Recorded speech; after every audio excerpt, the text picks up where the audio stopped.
just finished 3 days recording in the Henry Wood Hall. It has been epic, it has been long, it has been wonderful, it has been difficult, but yeah, it's been an amazing experience and I've loved it. It's fantastic that it's done now.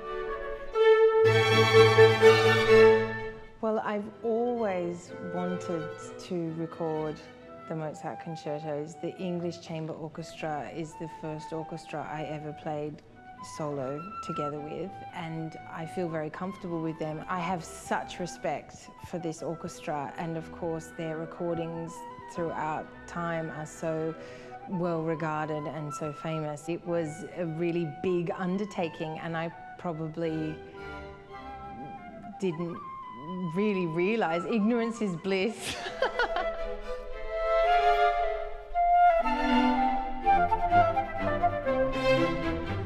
I grew up on a farm in Australia, no musical heritage. I'd never seen a flute, I'd never been to an opera, I'd never been into a concert hall. And I was playing with my sister in the garden, and somehow, I don't know how, Jean-Pierre Rampal's recording of the Mozart Flute and Harp Concerto, the second movement, came over the speakers.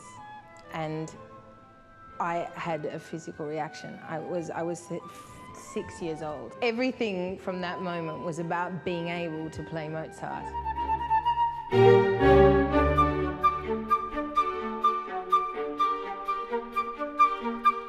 This memory of the Rampal recording, I always knew I had to go to Paris. The greatest flautists have come from Paris. The French school of flute playing is something I've always gone for. And that was my dream. And when I finished my undergraduate at the University of Sydney, I packed a backpack and I took a one-way airplane to Paris with no French, no friends, no accommodation, and no teacher. I knocked on the door of the Paris Conservatoire and I said, "When's the audition?" And they said, "You have to be very good and you have to speak French." I said, "That's fine, when will it be?" And they reluctantly told me 3 months later, and then I had the phone number of one of the oldest great masters, Ramon Guillot, who was the assistant of Marcel Moyse and Alain Marion. He was 80 years old, and I had his address and his phone number, and I went and knocked on his door, and I said, "Hi, my name's Anna, I'm from Australia. I really want to go to the Paris Conservatoire. Can you prepare me?" He said, "Are you crazy? I stopped teaching." I said, "Please, just let me in, hear me, please." And I went in and I played for him and he said, "Okay." And he, for 3 months, saw me twice a week. And I made the audition at the Conservatoire and I got in, which was a wonderful, lucky thing for which I'm eternally grateful.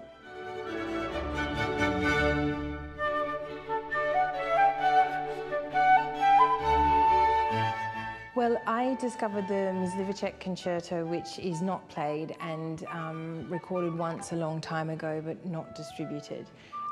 It's a magical concerto. Flute repertoire is so limited, so we have to work hard to find bits and pieces here and there. I actually premiered that in England with the English Chamber Orchestra at Sir Charles Mackerras's memorial concert in London. And as an Australian pioneering Czech music, which is exactly what Sir Charles Mackerras did with Janacek, it was a great honour. Mysliveček and Mozart were very close friends. Very few people know Mysliveček. He is the most mentioned composer in all of Mozart's letters and correspondence, and he is the only composer for which Mozart spoke about with respect. And Mozart was always kind of like dissing the guys around that time. Yeah, and this concerto, I believe, is a magical contribution to the flute repertoire. I mean, Mozart, it's the best we have.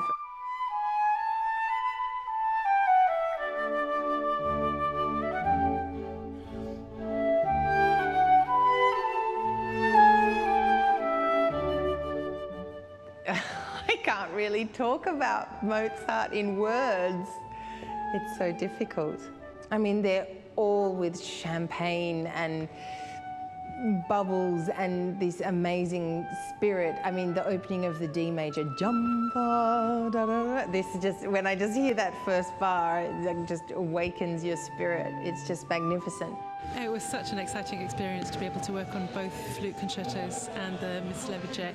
Especially the G major for me personally was a joy, because I'm not even sure if I've come across it before. It's absolutely gorgeous operatic work, absolutely full of surprises.